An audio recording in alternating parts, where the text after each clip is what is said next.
Hello everyone. आज का topic है पर्यावरण एवं पारिस्थितिकी, इकोलॉजी का पार्ट है। तो आज हम उसके क्वेश्चंस को डिस्कस करेंगे। विच of the ecological pyramids show both upright and inverted types. ये ऑप्शन नंबर बी है, पिरामिड ऑफ बायोमास। हमने इकोलॉजी में पढ़ा है कि कई तरह के होते हैं। एक होते हैं ये pyramid of upright and pyramid of this is inverted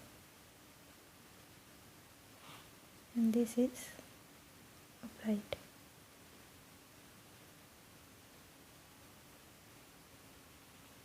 तो इसमें इसका मतलब क्या होता है,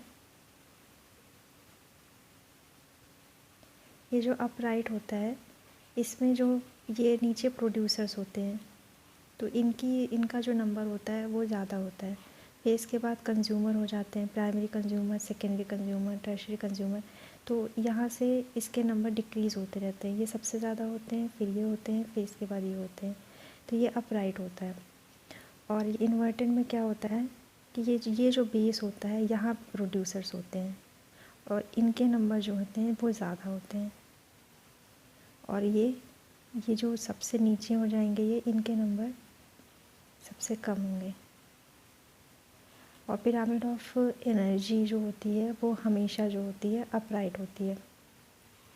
तो इसमें पूछा है कि कौन होते हैं जो बोथ दोनों शो करते हैं, तो वो होते हैं पिरामिड ऑफ बायोमास। और जो हमेशा अपराइट शो करते हैं वो कौन से होते हैं, वो पिरामिड ऑफ एनर्जी होते हैं। सेकेंड क्वेश्चन है, in a food chain which trophic level has highest energy level.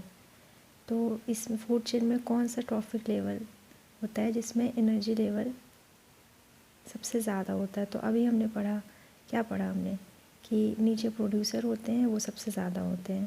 तो प्रोड्यूसर्स ज़्यादा हुए तो इसमें ऑप्शन कौन सा हो जाएंगे, सी ऑप्शन हो जाएगा। थर्ड क्वेश्चन है, विच of the following constitute a food chain. तो फूड चेन क्या होता है, फूड चेन होता है ऐसे,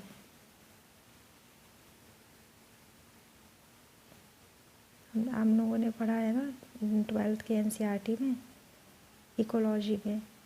तो इसमें क्या होते हैं, जैसे हम लोग तो छोटी क्लासेस में पढ़ते हैं ना, फूड चेन। यहाँ क्या होता था, यहाँ प्लांट्स होते थे, प्लांट्स को डियर खाता था और डियर को टाइगर खाता था। तो वही ये क्या बनाते थे, तो ये हमारे बनाते थे, फूड चेन बनाते थे। तो ये पूछ रहे हैं कि इसमें कौन सा फूड चेन है, कौन कॉन्स्टिट्यूट कर रहा है फूड चेन को। तो पहला ऑप्शन पढ़ते हैं हम, ग्रास है, डियर है, टाइगर है। तो अभी हमने पढ़ा ये तो है, ग्रास है। ग्रास को क्या फिश खाती है, नहीं खाती है, तो ये नहीं होगा। ग्रास है, ठीक है, रैबिट खाता है, एलिफेंट रैबिट को खाता है, नहीं खाता है, तो ये भी नहीं होगा। तो इसका ऑप्शन क्या हो जाएगा, ए हो जाएगा। फोर्थ क्वेश्चन है, SPMs are used for tracking air quality and for regulating air pollution. Here SPM stands for, ये SPM का फुल फॉर्म क्या है, तो इसका फुल फॉर्म होता है सस्पेंडेड पार्टिकुलेट मैटर। तो इसका आंसर हो जाएगा बी ऑप्शन। ये क्या करता है, ये जो एयर क्वालिटी को ट्रैक करता है कि कितना पोल्यूशन हो रहा है कि और कितना नहीं हो रहा है, इससे हमें पता चल। ये या हवा में लटके हुए छोटे कण होते हैं, ये ठोस एवं तरल दोनों प्रकार के हो सकते हैं। तो ये क्या होते हैं, ये बहुत छोटे छोटे स्मॉल पार्टिकल्स होते हैं जो सॉलिड भी हो सकते हैं और लिक्विड भी हो सकते हैं। तो ऐसे ऑप्शन में आ सकता है कि ये जो SPM होते हैं ये लिक्विड होते हैं या फिर सॉलिड होते हैं या बोथ हैं। तो हम ऑप्शन टिक करेंगे, ये बोथ होते हैं। फिफ्थ क्वेश्चन है, which one of the following national parks is not correctly matched. तो इसमें कौन सा मैच सही नहीं है। तो गुंडी है तमिलनाडु, गुइंडी तमिलनाडु, भगवान महावीर बिहार, बलपक्रम मेघालय।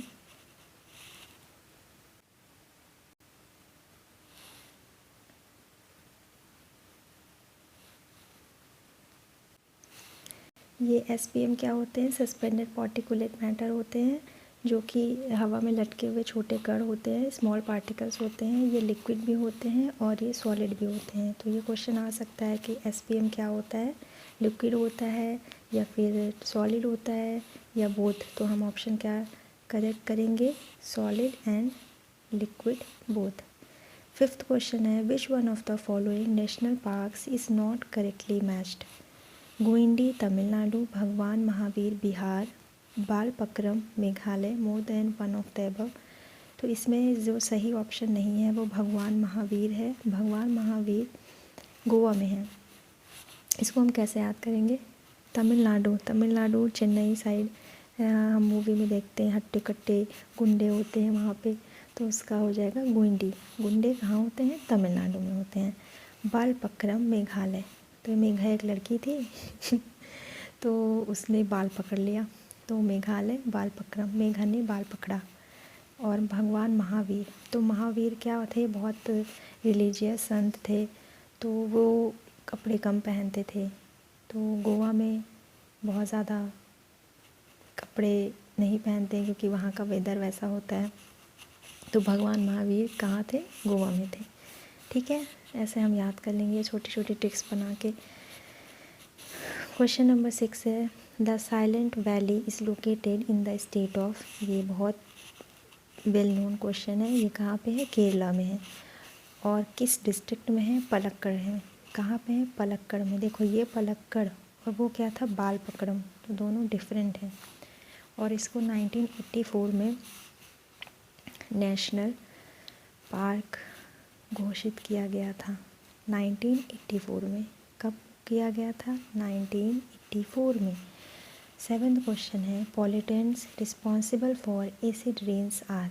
कौन से पॉल्यूटेंट्स होते हैं जो एसिड रेन के रिस्पॉन्सिबल होते हैं? ये हमको पता है, sulphur dioxide and nitrogen dioxide, जो आगे मिल करके क्या बनाते हैं? क्या बनाते हैं? नाइट्रिक एसिड बनाते हैं और सल्फ्यूरिक एसिड बनाते हैं। और इसका pH कितना होता है? इसका pH होता है 4.2 to 4.4। तो इसका ऑप्शन क्या हो जाएगा? सी ऑप्शन हो जाएगा। 8th क्वेश्चन है, in which forest do the majority of species of birds inhabit the mountainous areas. पर्वतीय क्षेत्रों में पक्षियों के अधिकाधिक प्रजातियां किस जंगल में निवास करती हैं? Pine forest, bush forest, oak forest, more than one of the above.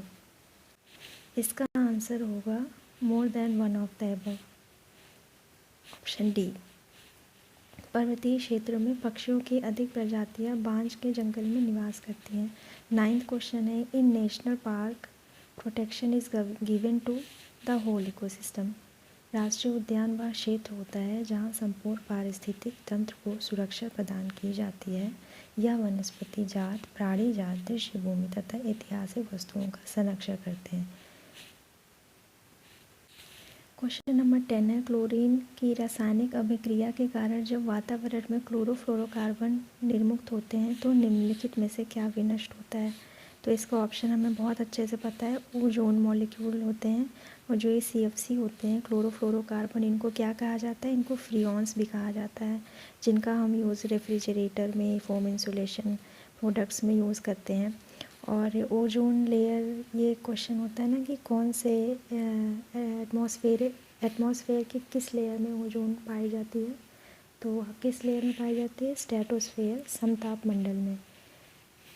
ठीक है। क्वेश्चन नंबर 11 है, ozone holes are more pronounced at the. कहाँ पे होता है? या इसमें से इक्वेटर में होता है, ट्रॉपिक ऑफ कैंसर में होता है, ट्रॉपिक ऑफ कैप्रिकॉर्न्स में होता है, मोर देन अबव। और ऑप्शन नंबर ई है, तो इसका ऑप्शन है इसमें से कोई नहीं। तो चलिए हम इसका आंसर पढ़ते हैं। दक्षिणी ध्रुव पर, साउथ पोल पर ओजोन छिद्र अधिक स्पष्ट होता है। तो इन्होंने कहा है कि जो साउथ पोल होता है वहाँ पे जो ओजोन होल होते हैं वो ज़्यादा क्लियर होते हैं। समताप मंडल में ओजोन का अवक्षय विस्तृत रूप से होता रहता है। अभी हमने बताया कि स्ट्रेटोस्फेयर में, लेकिन यह अवक्षय अंटार्कटिक क्षेत्र में विशेष रूप से अधिक होता है। तो जो अंटार्कटिका एरिया है वहाँ पे सबसे ज़्यादा होता है।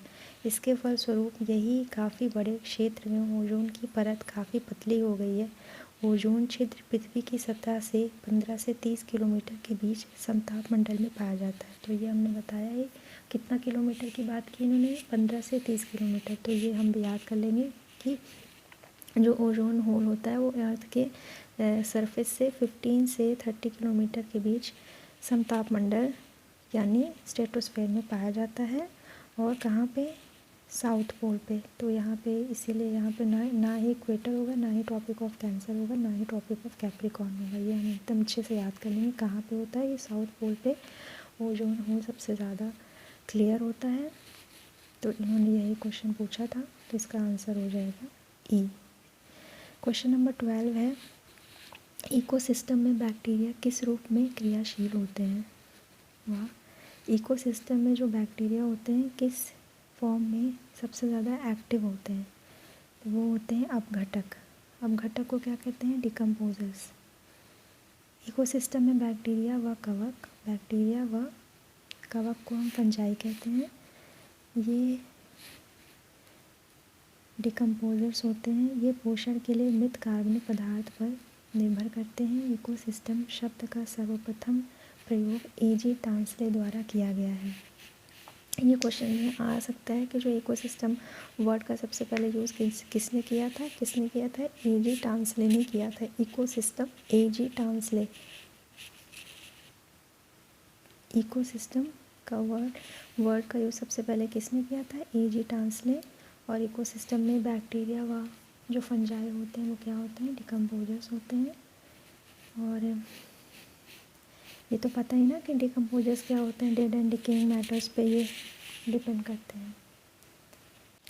क्वेश्चन नंबर 13 है, देहरादून में इंपीरियल फॉरेस्ट रिसर्च इंस्टीट्यूट की स्थापना किस वर्ष की गई थी। तो हमेशा क्वेश्चन आता है कि इंपीरियल फॉरेस्ट रिसर्च इंस्टीट्यूट कहाँ पर है, तो वो देहरादून में। उन्होंने पूछा है किस वर्ष इनका स्थापना किया गया था। तो वो है हमारा 1906 में हुआ था। कब हुआ था, 1906 में। 1906 में देहरादून में इंपीरियल फॉरेस्ट रिसर्च इंस्टीट्यूट की स्थापना की गई थी, जिसे वन अनुसंधान संस्थान के नाम से जाना जाता है। अभी वन अनुसंधान संस्थान के नाम से जाना जाता है, फॉरेस्ट रिसर्च इंस्टीट्यूट, FRI। यह संस्थान न केवल भारत अपितु पूरे भारतीय उपमहाद्वीप में वैज्ञानिक वानिकी के विकास का पर्याय है। ठीक है। क्वेश्चन नंबर 14 है, निम्नलिखित में से कौन सा द्वितीयक प्रदूषक है। तो हमने पढ़ा है ना कि पॉल्यूटेंट्स जो होते हैं दो तरह के होते हैं, एक प्राइमरी पॉल्यूटेंट होते हैं और एक सेकेंडरी पॉल्यूटेंट होते हैं। तो हम पढ़ते हैं, वे प्रदूषक जो प्राथमिक वायु प्रदूषकों और अन्य वायुमंडलीय घटकों के बीच परस्पर क्रिया के कारण बनते हैं, द्वितीयक प्रदूषण कहलाते हैं। इसके एग्जाम्पल हैं, पैन है, प्रकाश, रासायनिक धुंध है, ओजोन, अम्लीय वर्षा। वे प्रदूषक जो स्रोत से सीधे वायुमंडल में प्रवेश करता है प्राथमिक प्रदूषक कहलाता है। इसके एग्जाम्पल है carbon dioxide, carbon monoxide, hydrogen fluoride, NH hydrocarbons. इस प्रकार विकल्प ई उपयुक्त में से कोई उत्तर नहीं होगा। तो हम चलो इसको याद करते हैं कि दो तरह के होते हैं, एक प्राइमरी पॉल्यूटेंट्स और सेकेंडरी पॉल्यूटेंट्स। तो दोनों के एग्जांपल्स याद कर लेते हैं। तो जो प्राइमरी पॉल्यूटेंट्स होते हैं वो जो होते हैं सीधे वायुमंडल में प्रवेश करता है। तो इसके एग्जांपल हैं कार्बन डाइऑक्साइड, कार्बन मोनोऑक्साइड। ज़्यादातर क्वेश्चंस एग्जांपल से ही आते हैं, तो आप हम लोग को इसका बस एग्जांपल याद करना है। कौन कौन से हैं, कार्बन डाइऑक्साइड है, कार्बन मोनोऑक्साइड है और हाइड्रोकार्बन्स हैं, हाइड्रोजन फ्लोराइड है। ठीक, HF। कौन कौन से चार हैं, कार्बन डाइऑक्साइड है, कार्बन मोनोऑक्साइड है, हाइड्रोजन फ्लोराइड है, हाइड्रोकार्बन्स है। ये सब प्राइमरी पॉल्यूटेंट्स हो गए। सेकेंडरी पॉल्यूटेंट्स क्या होते हैं, पैन हो गए, पेरोक्सिल एसिटिल नाइट्रेट, एंड प्रकाश, रासायनिक धुंध, इसको कहते हैं हम fog, photochemical fog, and photochemical fog, यही होता है। ओजोन एंड एसिड रेन, क्या कौन से हो गए, PAN हो गया, पर oxy acetyl nitrate, and fog, fog में भी हमने दो तरह के फॉग्स पढ़े हैं केमिस्ट्री में। ये हुआ आई थिंक एनवायरनमेंट केमिस्ट्री में है ये। तो एक क्लासिकल फॉग होते हैं, फोटोकेमिकल फॉग होते हैं। तो यहाँ पे इन्होंने फोटोकेमिकल फॉग की बात की है। ठीक है, इतना डिटेल में नहीं जाते हैं। ओजोन एंड एसिड रेन, तो हमें याद हो गया ना कि प्राइमरी पोल्यूटेंट कौन कौन से होते हैं, सेकेंडरी पोल्यूटेंट कौन कौन से होते हैं। हम साथ साथ याद करते जा रहे हैं ना, तो इसको बस आपको दोबारा एक बार देखना पड़ेगा इसके बाद, उसके बाद आपको फिर एग्ज़ाम के एक दिन पहले ही हो जाएगा। क्वेश्चन नंबर 15 है, निम्नलिखित में से कौन सा अजीव कारक नहीं है? आर्द्रता, जंतु, उन्नतांश, उपयुक्त में से एक से अधिक, उपयुक्त में से कोई नहीं। तो अजीवी कारक नहीं है, तो इसमें पूछा है, इसका आंसर हो जाएगा बी, जंतु। तो ये हमने पढ़ा नहीं कि biotic factors and abiotic factors. तो बायोटिक फैक्टर्स कौन कौन से होते हैं? एनिमल्स हो गए और प्लांट्स हो गए, कंज्यूमर्स हो गए, डिकम्पोजर्स हो गए। तो ये सब क्या होते हैं? हमारे बायोटिक फैक्टर होते हैं। और एबायोटिक क्या होते हैं? एयर हो गए, वाटर हो गया, सनलाइट हो गई, ह्यूमिडिटी हो गया। तो ये सब हमारे क्या हो गए? एबायोटिक हो गए। तो इन्होंने अजीवी कारक पूछा है, तो वो ये हमारे आ जाएंगे, इसका ऑप्शन हो जाएगा बी। हिंदी में लिखा हुआ है इसलिए मैं कोशिश कर रही हूँ कि इंग्लिश भी थोड़ा सा इंक्लूड करूँ, क्योंकि लैंग्वेज में कहीं ना कहीं थोड़ा बहुत प्रॉब्लम हो ही जाता है। तो जहाँ तक मुझे थोड़ी नॉलेज है मैं कर दे रही हूँ, बाकी कुछ भी गलत होगा तो आप कमेंट सेक्शन में लिख देना। वायु प्रदूषण का प्रभाव प्रायः निम्नलिखित में से किस पर पाया जाता है? फूलों पर, तनों पर, पत्तियों पर, उपयुक्त में से एक से अधिक। तो फूलों पर फ्लावर्स हो गए, तनों पर स्टेम, लीव्स। तो इसका ऑप्शन क्या हो जाएगा? डी। तो डी क्या है हमारा? बहुत, इसमें से एक से अधिक। वायु प्रदूषण पौधों को नकारात्मक रूप से प्रभावित करता है। जमीनी स्तर के ओजोन जैसे हानिकारक पदार्थ प्रकाश संश्लेषण में बाधा डालते हैं, पेड़ों की पत्तियों और फूलों को बढ़ने से रोकते हैं और उनको खिलने में देरी करते हैं। इसके अलावा अम्लीय वर्षा और मिट्टी द्वारा अवशोषित प्रदूषक पौधों की जड़ों व तनों को नुकसान पहुंचा सकते हैं। तो ये तुम्हें पता ही है कि जो एयर पोल्यूशन होते हैं वो हमारे एनवायरनमेंट को बहुत ज़्यादा अफेक्ट करता है। तो इन्होंने भी वही मेंशन किया है कि अगर प्लांट्स में हैं तो फोटोसिंथेसिस में ही वो बाधा डालेंगे। तो अगर फोटोसिंथेसिस अच्छे से नहीं होगा तो प्लांट्स की जो पत्तियां हैं, फूल हैं, वो अच्छे से बढ़ेंगे नहीं, और बढ़ेंगे नहीं तो वो खिलेंगे नहीं। और जो एसिड रेन होता है और जो हमारी मिट्टी एब्जॉर्ब करती है बहुत से पोल्यूटेंट्स, तो उसकी वजह से भी हमारे जो प्लांट्स होते हैं उसके रूट्स और स्टेम्स को बहुत ज़्यादा नुकसान पहुंचता है। क्वेश्चन नंबर 17 है, इसमें आई थिंक 74 क्वेश्चन है। तो हम पार्ट 1 और पार्ट 2 में करेंगे। 36 क्वेश्चन पार्ट 1 में करेंगे और पार्ट 2 में जो बचे हुए क्वेश्चन होंगे वो करेंगे। क्वेश्चन नंबर 17 है, कौन सा भारतीय सर्वेक्षण विभाग का स्थापना वर्ष है? तो कौन सा है? 1767। कौन सा भारतीय सर्वेक्षण विभाग का स्थापना वर्ष है? 1767। कौन सा? 1767। यह विज्ञान और प्रौद्योगिकी विभाग के तहत देश का राष्ट्रीय सर्वेक्षण और मानचित्र संगठन सरकार का सबसे पुराना वैज्ञानिक विभाग है। क्वेश्चन नंबर 18 है, मत्स्य कृषि सूचक है नियतिवाद का, संभववाद का, संभाव्यतावाद का। तो इसका ऑप्शन है बी, संभववाद।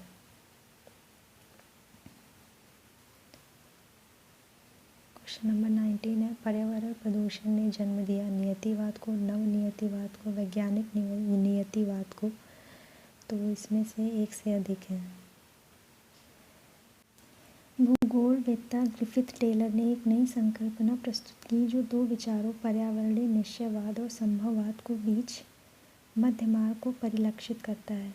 उन्होंने इसे नव निश्चयवाद अथवा रुको और जाओ, रुको और जाओ, निश्चयवाद नाम दिया। इसके तहत प्राकृतिक नियमों का अनुपालन करने हम प्रकृति पर विजय प्राप्त कर सकते हैं। इस प्रकार पर्यावरण प्रदूषण नियतिवाद को और नव नियतिवाद को जन्म दिया है। मतलब दोनों होते हैं, नियतिवाद भी होते हैं और नव नियतिवाद भी होते हैं।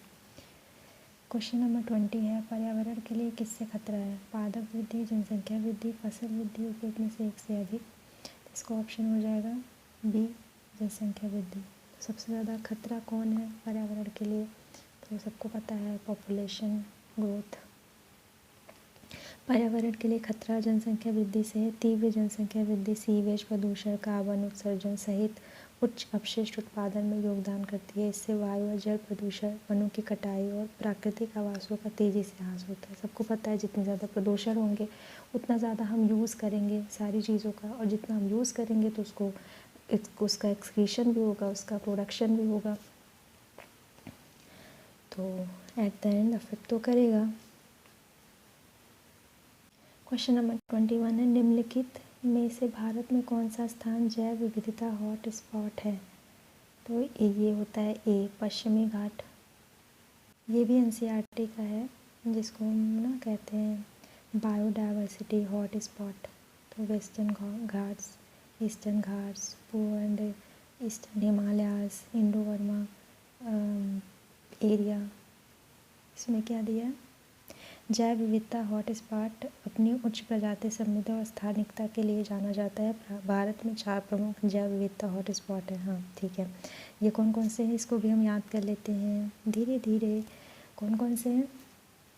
Eastern Himalayas, western Ghats, Indo Burma क्षेत्र और सूडालैंड। कौन कौन से हैं? 4 हैं, eastern Himalayas, western Ghats, Indo Burma area and Sundaland. तो इसका ऑप्शन क्या हो जाएगा? ये है, इसमें दिया हुआ है नंदा देवी है नहीं, अरावली है नहीं। क्वेश्चन नंबर 22 है, BOD बायोलॉजिकल ऑक्सीजन डिमांड जैविक ऑक्सीजन की मांग की उच्च मात्रा इंगित करती है कि क्या करती है? कि जो वाटर है बहुत ज़्यादा पॉल्यूटेड है, पानी बहुत प्रदूषित है। इसका फुल फॉर्म भी आ सकता है BOD बायोलॉजिकल ऑक्सीजन डिमांड, जैविक ऑक्सीजन की उच्च मांग। ये उच्च जल प्रदूषण को इंगित करता है, पानी में मौजूद कार्बनिक पदार्थों की मात्रा को दर्शाता है। जितना कम BOD होता है उतना ज़्यादा पानी अच्छा होता है। ये हमेशा याद करना कि जितना कम BOD होता है इसका मतलब है कि वहाँ का जो पानी की क्वालिटी है वो बहुत ज़्यादा अच्छा है, उसको इंडिकेट करता है। क्वेश्चन नंबर 23 है, मल के द्वारा प्रदूषित पानी में मछलियों की मृत्यु होती है।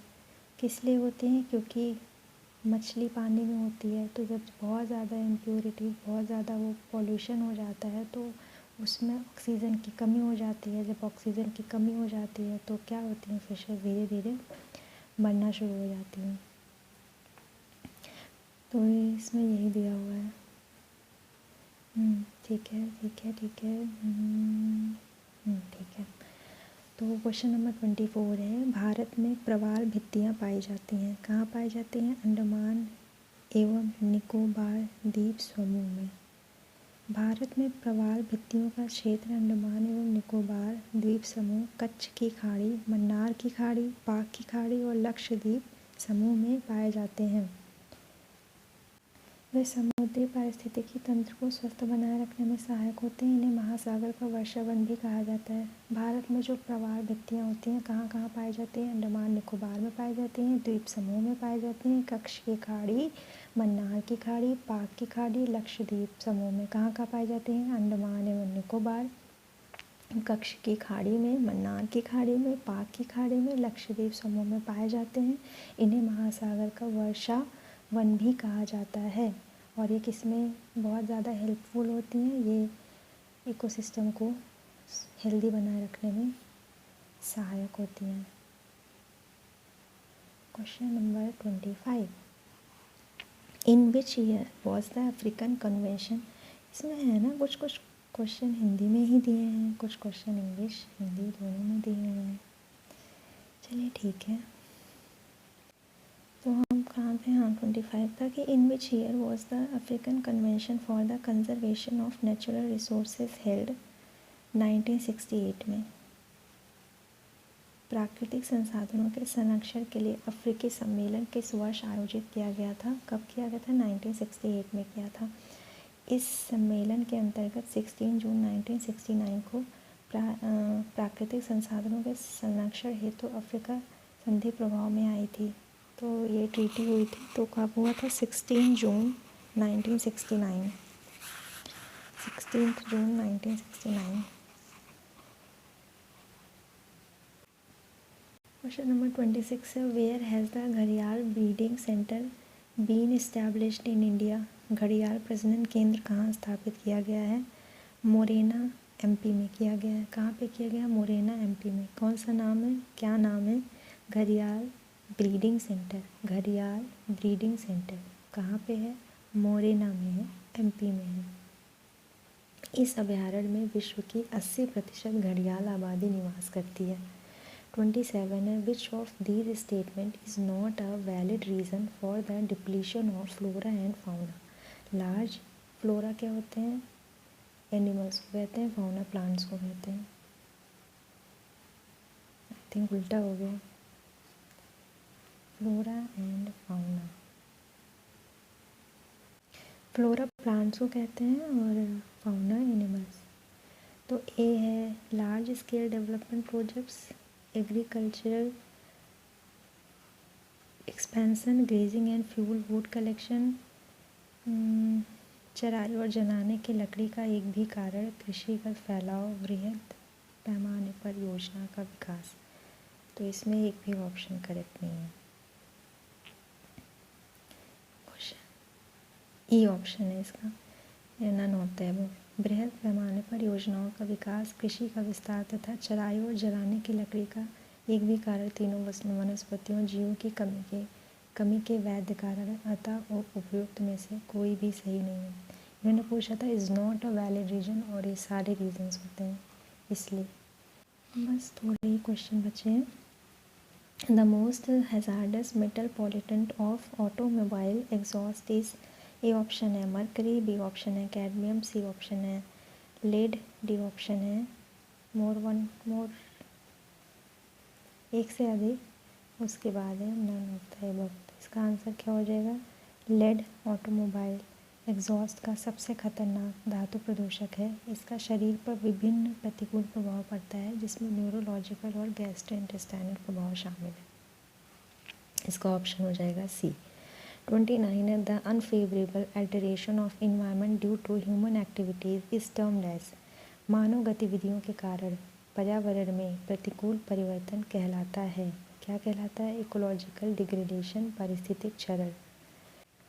मानव गतिविधि के कारण पर्यावरण में प्रतिकूल परिवर्तन पारिस्थितिक क्षरण कहलाता है। पारिस्थितिक क्षरण से पर्यावरण, विशेष रूप से वायु, जल व भूमि के भौतिक, रासायनिक व जैविक अभिलक्षणों में अवांछित परिवर्तन से मानव आबादी, वन्य जीवन, औद्योगिक प्रक्रियाओं व सांस्कृतिक विरासत, भवन व स्मारक पर प्रतिकूल प्रभाव पड़ता है। क्या क्वेश्चन है? The unfavourable alteration of environment due to human activities is termed as ecological degradation. एक टर्म होता है इकोलॉजिकल सक्सेशन, आप वो पढ़ के कमेंट में लिखिएगा क्या होता है इकोलॉजिकल सक्सेशन।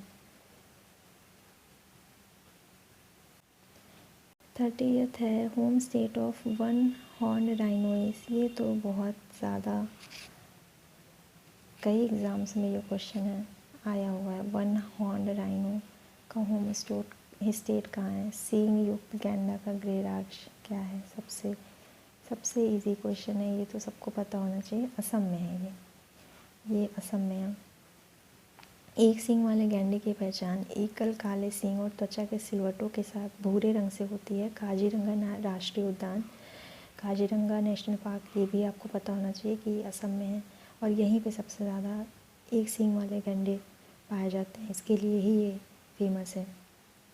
इसे IUCN की लाल सूची में असुरक्षित के रूप में सूचीबद्ध किया गया है। तो IUCN की लाल सूची क्या होता है, ये रेड डेटा जोन में आता है। इसमें क्या होता है कि जो भी जो जीव होते हैं वो अगर विलुप्त होने के कगार पे हैं तो उनको इस लिस्ट के अंदर रखा जाता है ताकि हम उनको प्रिवेंट कर सकें। क्वेश्चन नंबर 31 है। चलिए ये क्वेश्चन आप बताइए। 31 है कि भगवान Mahavir wild life sanctuary is located in. हमें क्या पढ़ा था कि भगवान महावीर वाइल्ड लाइफ सेंचुरी कहाँ पे है। जो महावीर जी होते हैं कपड़े कम पहनते हैं, और कहाँ पहनते हैं कपड़े कम, कहाँ गर्मी लगती है बहुत ज़्यादा, तो है क्या है, राजस्थान है, मध्य प्रदेश है, गोवा। गोवा है, सी ऑप्शन। और हमने क्या पढ़ा था, रिवाइज कर लेते हैं। गुइंडिया ना, गुइंडिया गुंडा तमिलनाडु में है। और क्या पढ़ा था हमने, मेघालय में क्या है, मेघा बाल पकड़े ना। हाँ, तो अब पता है कभी कभी ऐसा होता है कि अभी बहुत फ़नी लगता है कि अरे ट्रिक से याद करना है, लेकिन एग्ज़ाम टाइम में ना हमें यही याद आता है, हमें वो नहीं याद आएगा। लेकिन अगर हम ऐसे कोई ना कोई ट्रिक से बना के याद किए रहते हैं ना तो हमें वो याद रहेगा हमेशा। तो इसलिए थोड़ा फ़नी वे में ही याद हो जाए, बस याद होना चाहिए हमें। तो भाई एक सीट लेनी है अपनी। देखो यहाँ पे दिया है, इसमें 2 एक्स्ट्रा और दिया, इसको भी हम याद कर लेते हैं।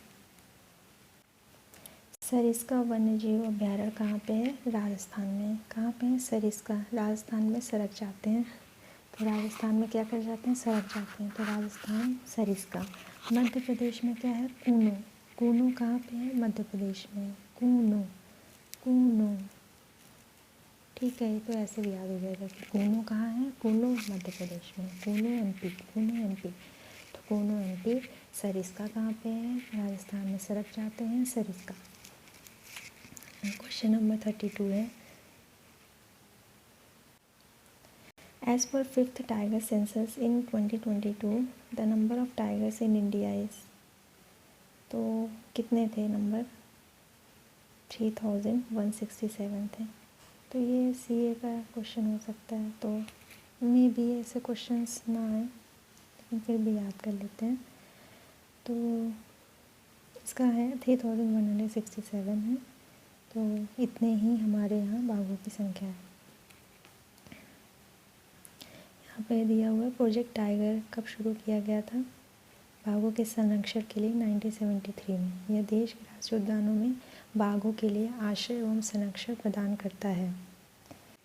क्वेश्चन नंबर 33 है। The Melghat tiger reserve is associated with. कहाँ पे है, महाराष्ट्र। तो मेलघाट टाइगर रिजर्व कहाँ पे है, महाराष्ट्र में।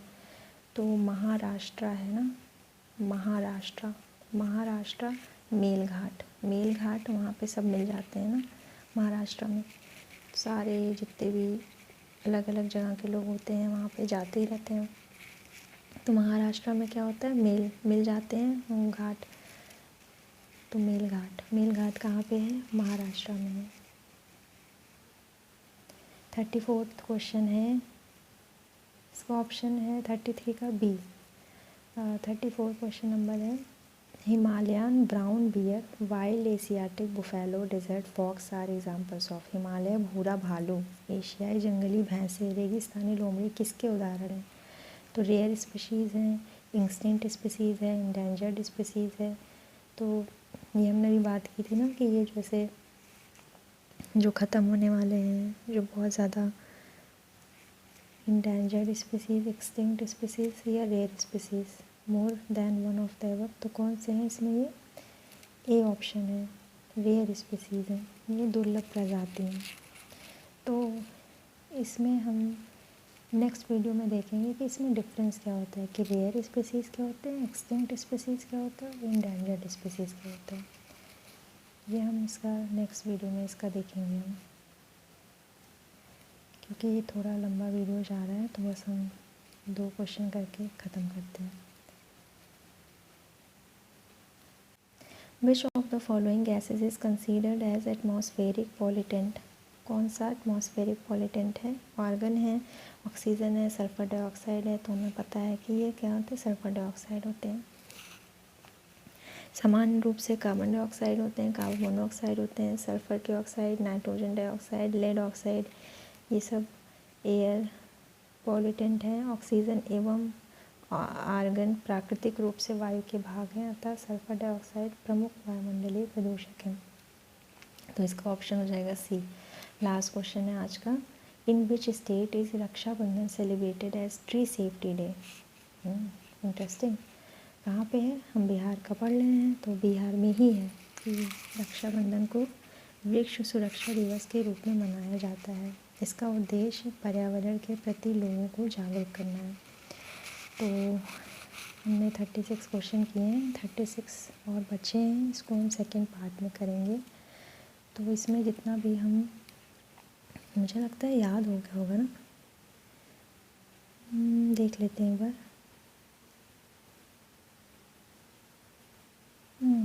बस एक बार और देख लेना, आपको याद हो जाएगा, ये याद हो गया होगा, 80 to 90% याद हो जाएगा, हो गया होगा। तो फिर ठीक है, हम नेक्स्ट पार्ट में मिलते हैं जो बचा हुआ है। Okay, thank you.